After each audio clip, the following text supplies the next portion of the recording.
अस्सलामुअलैकुम। Champions trophy की special transmission हमसे क्रिकेट में आपको कहेंगे खुशामदीद। मैं हूं अनम अहमद और मैं हूं Najmo Saqib. Lifebuoy shampoo presents हमसे cricket with our main sponsor Telenor 4G and powered by bank Alfalah in association with Ufone.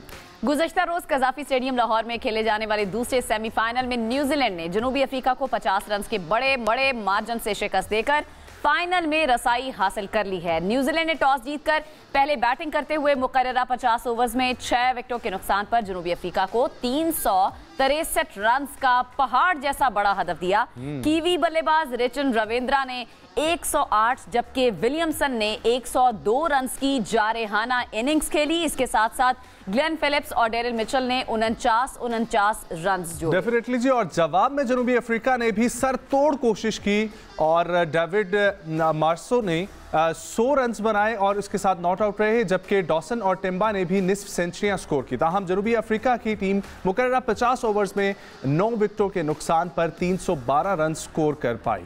और मेगा इवेंट का फाइनल 9 मार्च को दुबई में न्यूजीलैंड और भारत की टीमों के माबैन होगा। और एक तशवीशनाक बात यह है कि डिफेंडिंग चैंपियन पाकिस्तान ना फाइनल में है और ना ही फाइनल पाकिस्तान में खेला जाएगा। इन तमाम तर मामलात पर तज्जिया देने के लिए हमारे साथ 2 फॉर्मर टेस्ट मौजूद होते हैं। वी हैव विद अस जनाब यासिर हमीद एंड जनाब हसन रजा। और हमारे साथ हमें ज्वाइन कर रहे हैं लाहौर से हमारे स्पोर्ट्स जर्नलिस्ट उस्मान खान। आप सभी को वेलकम। उम्मीद करते हैं कि अस्सलाम वालेकुम। Thank you. वालेकुम अस्सलाम। ये मुझे बताएं कि डेविड यासिर मार्सो कहाँ लेट हो गए? हाँ, ये डेविड मार्सो जो है ये नाम डेविड मिक्स हो मिलर गया। है। डेविड मिलर ने 100 रन बनाए जी। लेकिन आगाज हम लोग करते हैं प्रेडिक्शन से। सो 50-50 किसकी प्रेडिक्शन थी? मेरी। इधर हाँ, 50-50 प्रेडिक्शन के मुताबिक सेफ आपको खेल गए मैच ना में यासिर भाई। मैच कैसा नजर आया? प्रेडिक्शन क्यों दी थी वो भी मैं बताता हूँ। देखिए, एक तो हम साउथ अफ्रीका सब हम बैठ के यही चाह रहे थे कि यार साउथ अफ्रीका जीते। पहली दफा दिल से चाह रहे थे, दिल से हम चाह रहे थे कि यार वो जीते, क्योंकि उनके साथ कल वो जब हार रहे तो दिल खफा हो रहा था। जिस तरह पाकिस्तान की टीम हार रही है, पता नहीं क्या बात है, उनके साथ क्यों इतनी सिंपैथीज है। सेकेंडली ऑनेस्टली अगर देखा जाए तो न्यूजीलैंड की team is far way better than यार। मतलब अगर देखा जाए उनका फ्लेयर देखो यार, आप कब से वो जीतते आ रहे हैं। They are winning from triangular series, वो उन्होंने जीती, फिर उन्होंने पाकिस्तान को हराया, फिर उन्होंने उनकी जर्नी देखो यार, उनका कैरेक्टर देखो, कितने अच्छे लोग हैं, शरीफ लोग हैं। परसों वो दुबई में खेल रहे थे, कितने अच्छे शरीफ लोग हैं, जीतते तो नहीं आप पर ये देखो, मैं कह रहा हूँ उनका कैरेक्टर देखे। परसों वो दुबई में खेल रहे थे, कल वो लाहौर में खेल रहे थे। मतलब आप देखो कि स्पोर्ट्समैनशिप कितनी जबरदस्त है। लेकिन गेम वैसी रहती है। और फ्लेयर चेक करें आप, उनका फ्लेयर चेक करें। कल रविंदर, अच्छा एक और मजे की बात बताऊँ आपको, रचिन रविंद्र पहला मैच खेल रहा है इस चैंपियन ट्रॉफी में। नहीं, उन्होंने दूसरी सेंचुरी बनाई है। दूसरी सेंचुरी बनाई है ना। ये 2 मैचेस में बेंच में भी बैठे थे। तो आप देखो कि बेंच पे बैठने के बावजूद देखें आप यहाँ से देखिए उनका टीम कॉम्बिनेशन का एटमॉस्फेयर, जब जरूरत पड़ी उन्होंने आके परफॉर्म किया, आया और उन्होंने 100 किया। तो that's how the team does, good team does. तो मैं all good for them. Exactly Hasan भाई, इतना बड़ा टोटल चैंपियंस ट्रॉफी का मेरे ख्याल से सबसे बड़ा टोटल बन गया। टोटल सबसे बड़ा हाईएस्ट रन बन गए। इससे पहले ऑस्ट्रेलिया और इंग्लैंड के मैच में जब हुआ था तो हमने देखा किस तरह से चौके छक्के लगे। हैट्स ऑफ क्यूरेटर को और ग्राउंड स्टाफ को। चैंपियंस ट्रॉफी में बैटिंग पैराडाइज पीछे पाकिस्तान में, हैट्स ऑफ आप उन्हें भी दे दें। सॉरी हसन, किसको? साउथ अफ्रीका को, क्यों ऐसे वो अजीब ही चौक हुए इस दफा। 363 खा लिए यार।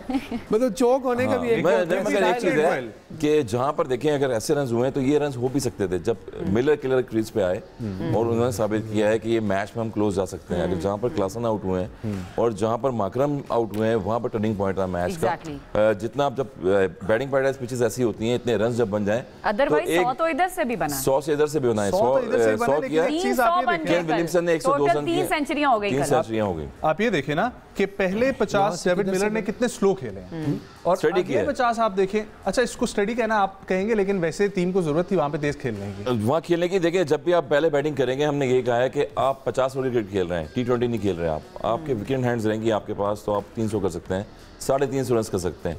और ये गेम प्लान होता है। केन विलियमसन हमने कल बात की थी कि वो एक हैंड रोक के रखते हैं, और एक हैंड रोकने का मकसद ये है कि वो खुद भी खेलते हैं और सेकंड स्ट्राइक जो होता है उसको भी खिलाते हैं साथ में। तो आउटस्टैंडिंग इनिंग खेली।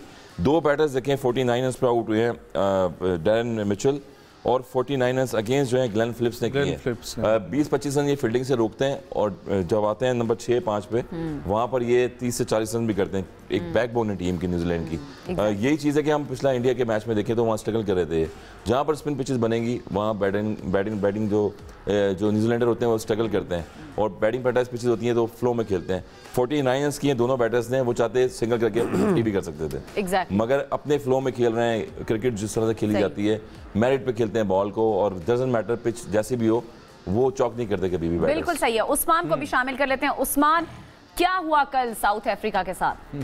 देखें, साउथ अफ्रीका के साथ तो बहुत बुरा हुआ है और न्यूजीलैंड की तारीफ़ करनी पड़ेगी क्योंकि जिस अंदाज में उन्होंने बैटिंग की और 362 रन्स बना लिए 50 ओवर्स में, और ख़ास तौर पर जो उनके कॉम्पैक्ट प्लेयर हैं और प्रॉमिसिंग टैलेंट है रचिन रविंद्रा, उनकी ज़रूर तारीफ़ यहाँ पर हमें करनी चाहिए अपने प्रोग्राम में, क्योंकि उनकी जितनी भी सेंचुरीज़ हैं अभी तक आईसीसी इवेंट्स के अंदर ही हुई हैं। 5 उन्होंने सेंचुरीज़ बनाई हैं, 2 इस चैम्पियंस ट्रॉफ़ी में बना चुके हैं और 3 इससे पहले जो क्रिकेट वर्ल्ड कप 2023 में हुआ था उसके अंदर बनाई थी। तो ऐसा लगता है कि आईसीसी इवेंट्स ही उनकी वो जगह है जहां पर वो सेंचुरीज़ स्कोर करते हैं और बड़ी सेंचुरीज़ और मैच विनिंग सेंचुरी स्कोर करते हैं। इसके अलावा हमने देखा कि जो साउथ अफ्रीका की बॉलिंग थी वो भी काफ़ी लूज़ नज़र आई है, काफ़ी अंडर प्रेशर आ गए थे जब केन विलियमसन की और रचिन रविंद्रा की पार्टनरशिप लगी थी लंबी, तो कुछ मिल नहीं पा रहा था कहीं से भी कोई चांस, और फील्डिंग के अंदर भी उस तरह से एफर्ट नहीं नज़र आ रही थी। बॉडी लैंग्वेज काफ़ी डाउन लग रही थी साउथ अफ्रीका की, क्योंकि जब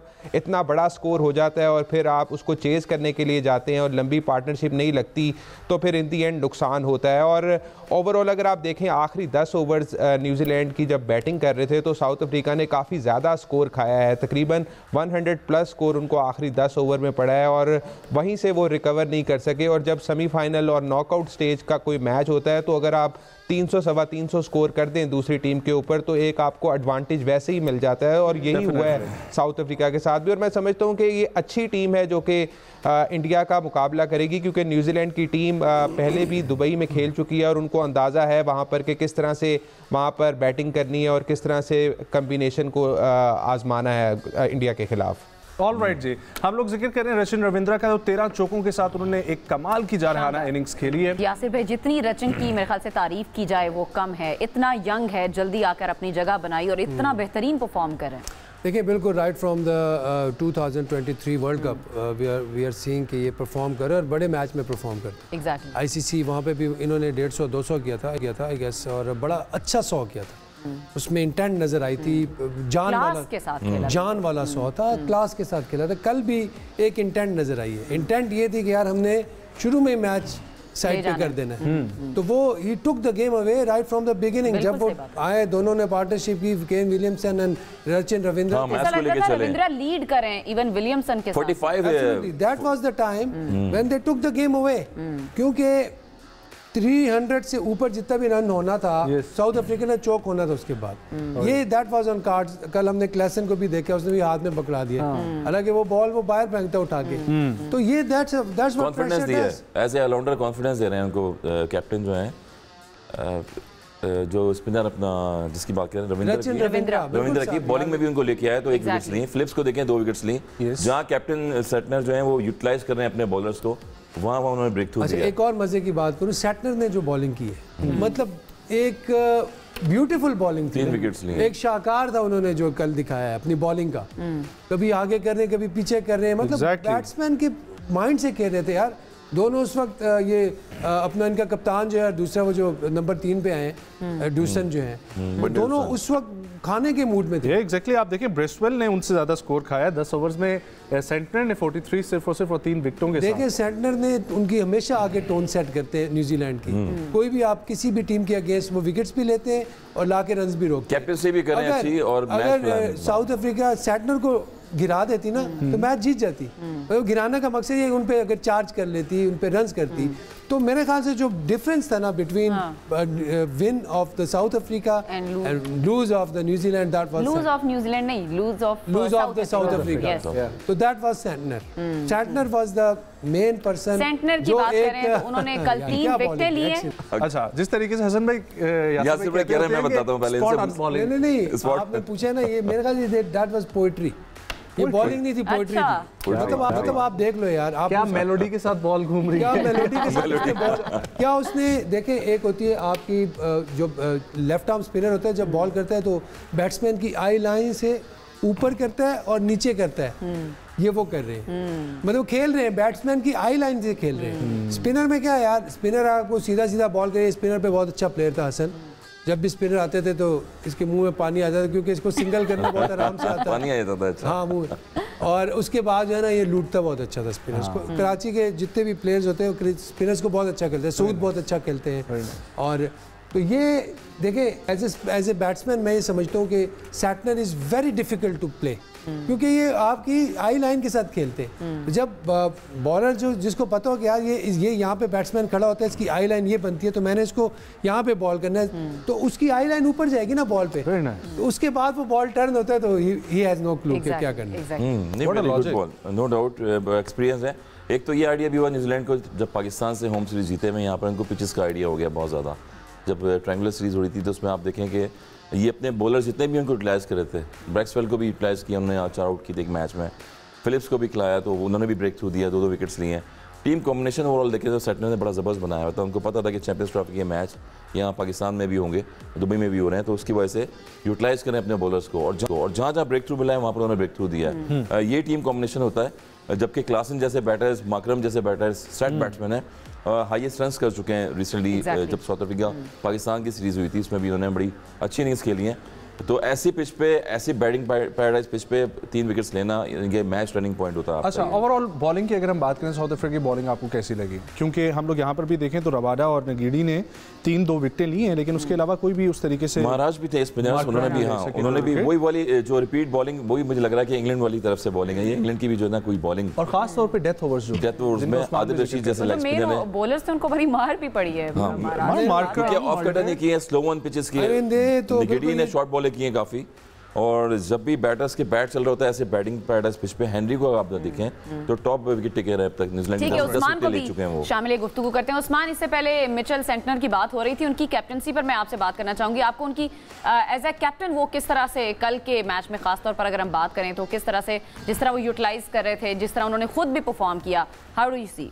आई थिंक उन्होंने बिल्कुल लीड फ्रॉम द फ्रंट किया है, और वो करना भी चाहिए था क्योंकि नॉकआउट मैच था और बहुत इंपॉर्टेंट मैच था न्यूजीलैंड के लिए, फाइनल में पहुंचना था। और हमें आगे नज़र आए हैं मिचेल सेंटनर। अगर बॉलिंग की बात कर लें तो बॉलिंग में भी बेहतरीन बॉलिंग की, मेन विकेट्स हासिल की, टिम्बा बबूमा की विकेट ली, एडन मार्करम की विकेट ली। तो इस तरह के जब आप बैट्समैन को आउट कर देते हैं तो फिर दूसरी टीम पर प्रेशर आ जाता है। और फिर जिस तरह से फील्ड प्लेसमेंट थी उनकी मिचेल सेंटनर की, और अपने बॉलर्स को यूटिलाइज जिस तरीके से उन्होंने किया, स्टार्ट में मैट हेनरी ने विकेट उनको दिलाई, फिर उसके बाद और रॉर की उन्होंने बहुत अच्छी बॉलिंग की, फिर जो ऑलराउंडर्स हैं उनके ग्लेन फिलिप्स और रचिन रविंद्रा, उनसे भी बॉलिंग करवाई, ब्रेसवेल से भी बड़ा अच्छे अंदाज में बॉलिंग करवाते रहे। तो मैं समझता हूँ कि आगे फाइनल के लिए एक अच्छा चांस होगा न्यूजीलैंड के पास। और मिचेल सेंटनर अभी कोई इतने एक्सपीरियंस कैप्टन भी नहीं है, और रिसेंटली उनको कैप्टन बनाया गया है न्यूजीलैंड क्रिकेट की जानिब से। और इससे पहले केन विलियमसन कैप्टनसी करते रहे थे न्यूजीलैंड की, और टिम साउदी भी कुछ अरसे के लिए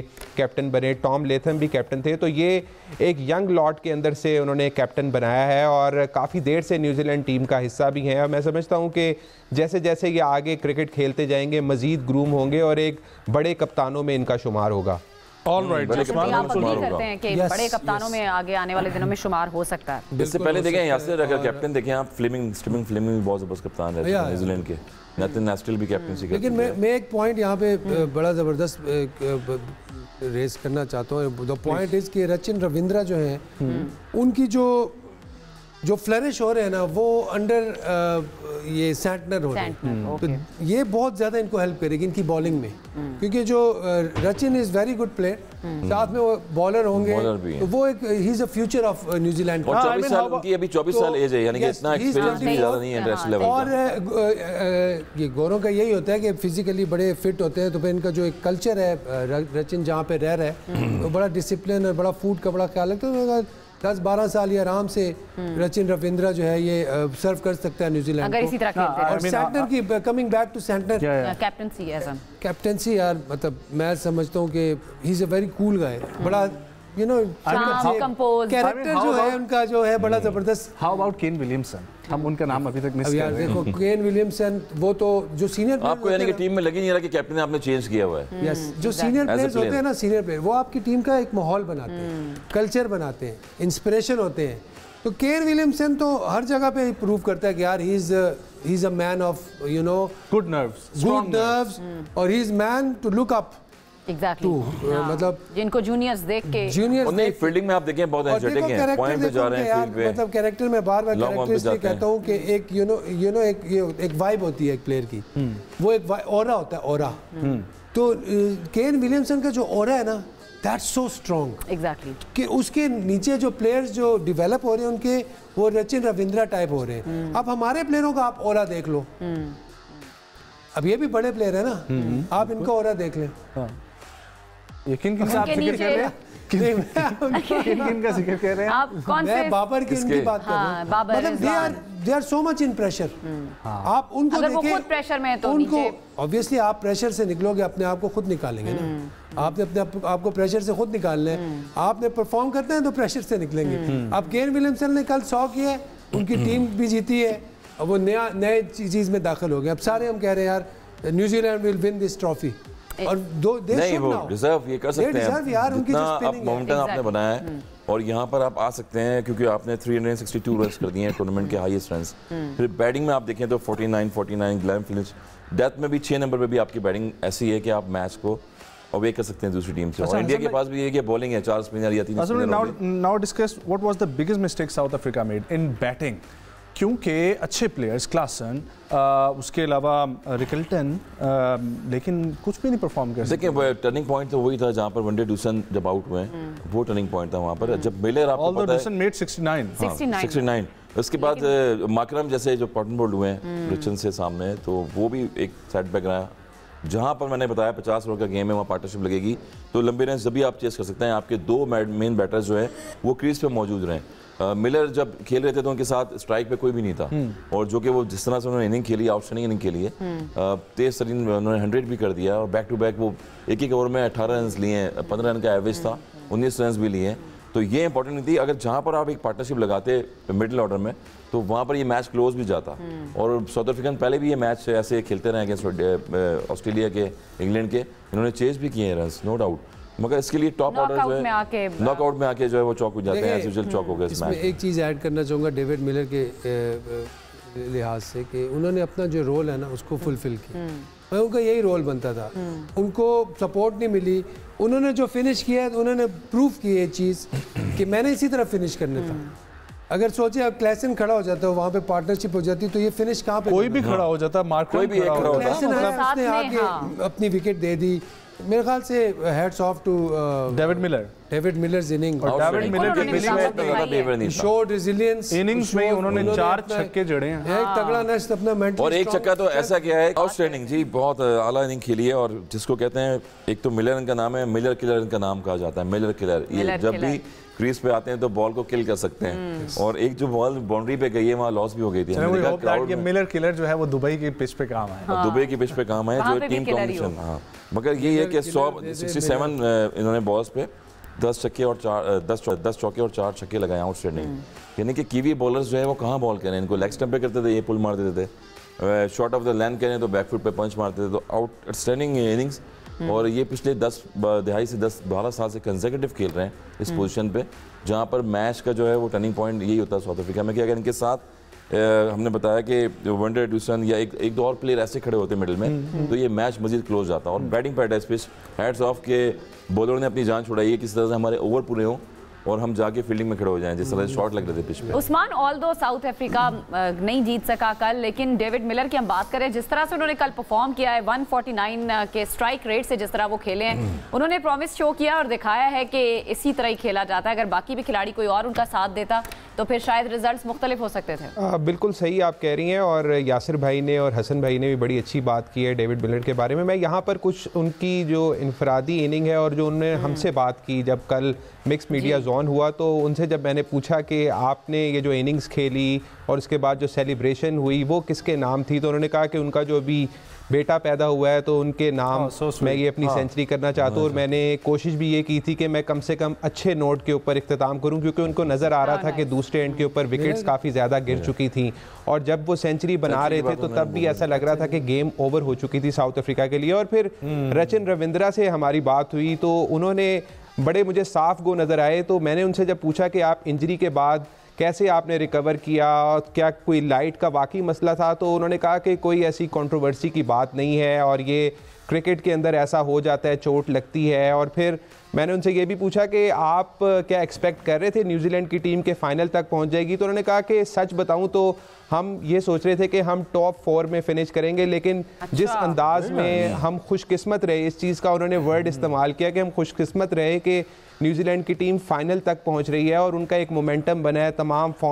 तमाम खिलाड़ी जो हैं उनके परफॉर्म कर रहे हैं, फील्डिंग के अंदर कोई गलती नहीं हो रही है, एक दूसरे का साथ देते हैं, फील्डिंग के अंदर ज़्यादा टाइम गुजारते हैं और कोशिश करते हैं कि टीम के लिए खेलें, और वही चीज़ उनके काम आई है। और यकीन की उन्होंने बहुत बात की कि अपने ऊपर सेल्फ बिलीव बहुत था तमाम खिलाड़ियों को।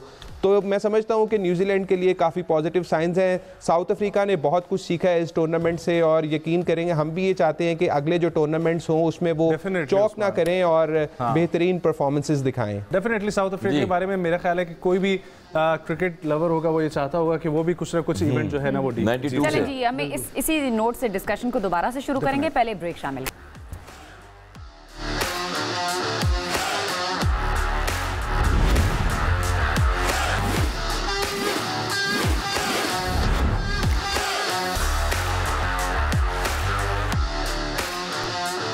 ऑलराइट जी, वेलकम बैक टू हमसे क्रिकेट। यासिर हमीद, यासिर भाई आपसे ये सवाल है कि जिस तरीके से हमने मिचेल सेंटनर को इतना डिस्कस किया, so let's discuss the Timba Bavuma captaincy.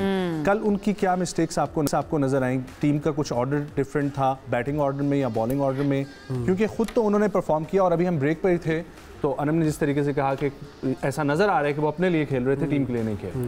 देखिए उनकी मुझे लग रहा है बॉडी लैंग्वेज प्रेशर में नज़र आ रहे थे, ठीक है। कैप्टेंसी में भी इस तरह की वो चेंजिंग्स कर रहे थे, बॉलर से उस तरह काम ना ले सकना, ये भी कप्तानी की भी मैं समझता हूँ कप्तान की ही थोड़ी सी बिल्कुल है। जब हम दूसरी तरफ मिचेल सेंटनर को कंपेयर करते हैं, वो अपने ऑलराउंडर को जिस तरीके से यूटिलाइज कर रहे हैं, उनके पास चले एक ये अपॉर्चुनिटी है, वो बॉल के साथ आ सकते हैं, फिर लीड फ्रॉम द फ्रंट हो जाता है ना। और जब कप्तान बॉल भी कर सकता हो तो उसको एक होती है, उसके बाद एक एडवांटेज होता है। लेकिन अब जिस तरह बवूमा के हम देखते हैं, जब बॉलर मार खा रहे हो तो ये बेचारे बिल्कुल हैंड्स अप हो जाते हैं, और फिर जब बैटिंग में आए तो उस वक्त भी बड़ा स्लो स्टार्ट लिया है।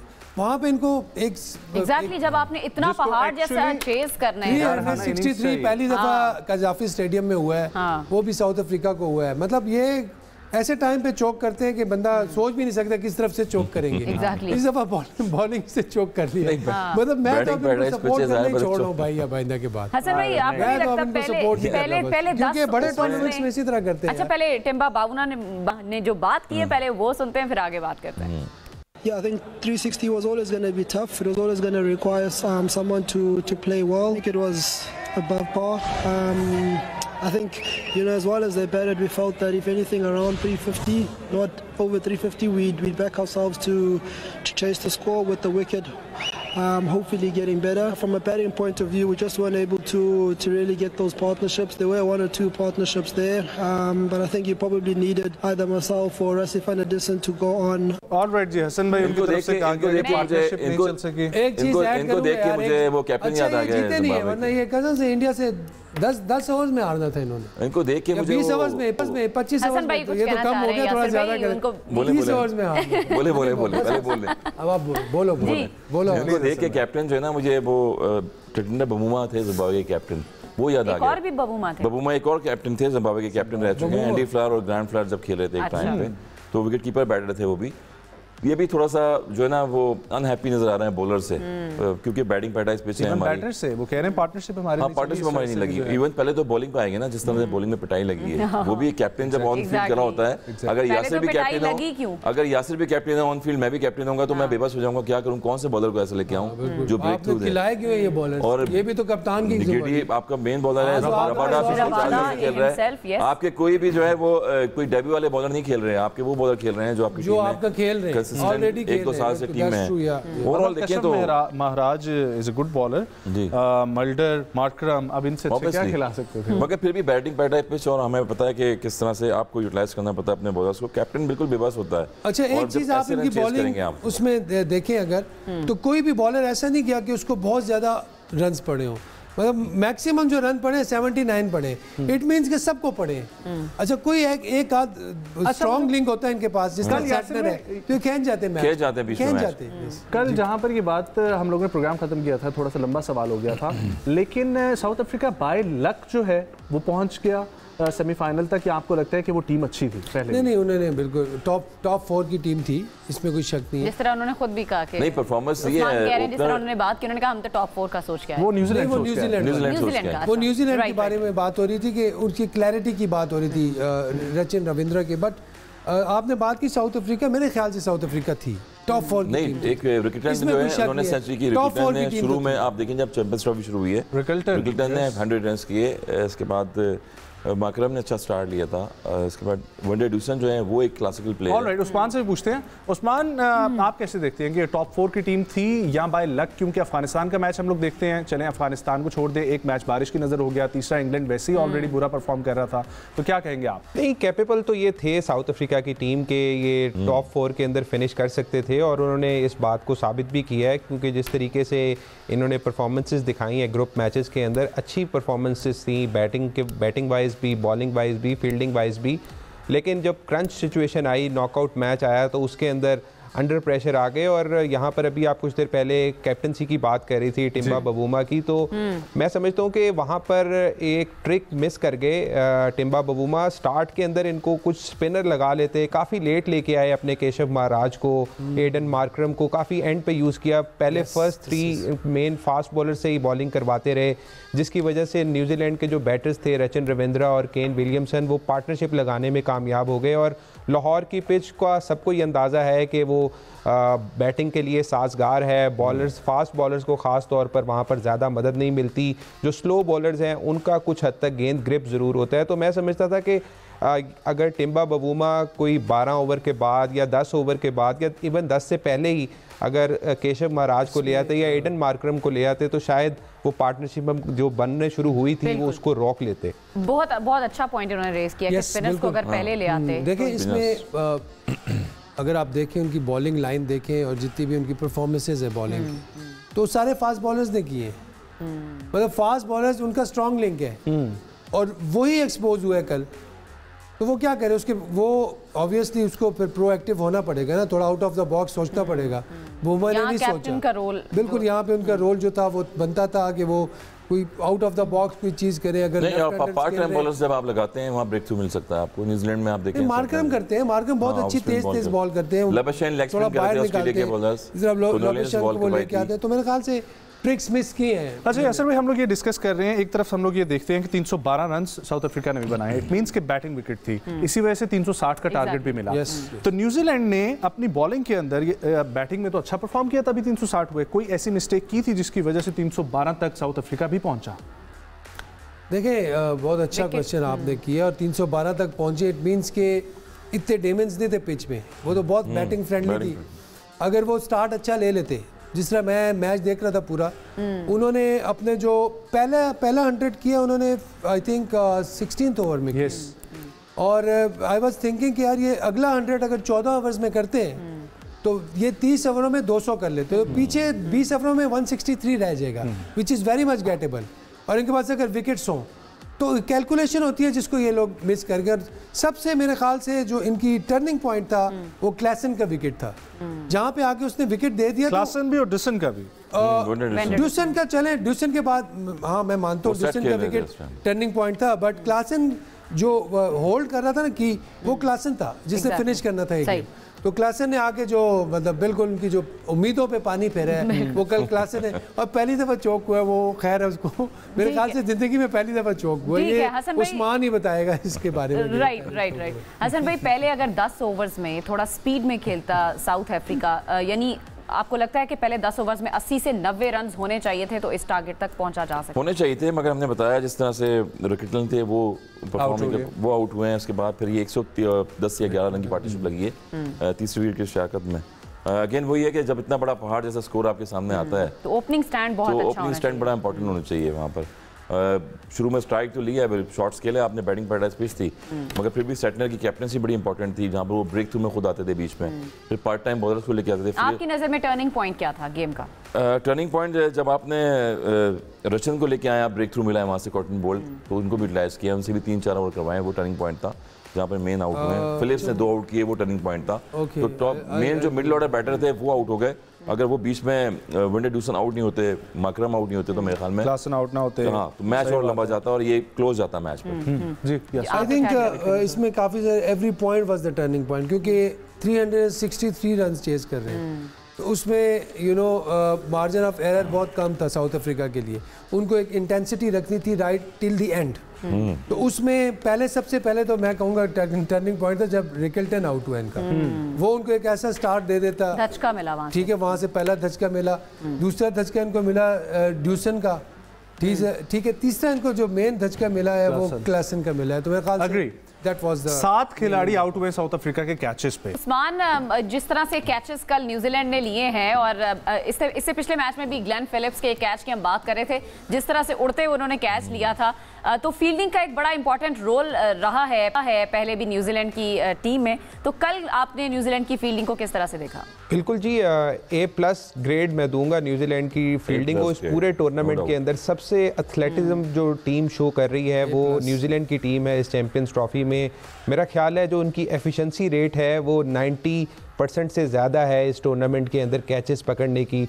मैंने नहीं कोई कैच ऐसा देखा जो उन्होंने ड्रॉप किया हो, और कोशिश करते हैं कि चाहे बाउंड्री है तो बाउंड्री को भी रोकें, उनके फास्ट बॉलर्स को देख लें, उनके स्पिनर्स को देख लें, उनके बैटर्स को देख लें, सारे फील्ड के अंदर एक जान नज़र आते हैं और कोशिश करते हैं कि किसी ना किसी तरह से रन्स को सेव किया जाए, क्योंकि इन दी एंड ये डिफरेंस क्रिएट करते हैं आपके। अगर आप 25 से 30 रन्स फील्डिंग के अंदर सेव कर लेते हैं तो दूसरी टीम के ऊपर दबाव आ जाता है। और फिर इनकी टीम के अंदर जो फील्डिंग का कल्चर है वो ये है कि जो इनके ट्रेनर हैं वो एक्स्ट्रा ट्रेनिंग करवाते हैं इनको ट्रेनिंग सेशन के अंदर। मुख्तलिफ रैकेट से मैंने आपको बताया था पिछले प्रोग्राम में कि उससे ट्रेनिंग हो रही होती है, रग्बी भी खिलवाते हैं, फिर उसके अलावा लॉन्ग कैचेस करवाते हैं, बाउंड्री पर कैचेस करवाते हैं। तो ये एक उनकी ट्रेनिंग काफ़ी सख्त होती है, और फिर प्लेयर भी खुद से जब आगे बढ़कर फील्डिंग के लिए आगे होते हैं तो तभी ये एक टीम को एक अच्छा रिजल्ट मिलता है। बिल्कुल ठीक है, शुक्रिया, आपका पॉइंट आ गया। आप दोनों मेहमानों का शुक्रिया। हमें दीजिए इजाजत, प्रोग्राम का वक्त बिल्कुल खत्म हो चुका है। अल्लाह ने के बाद।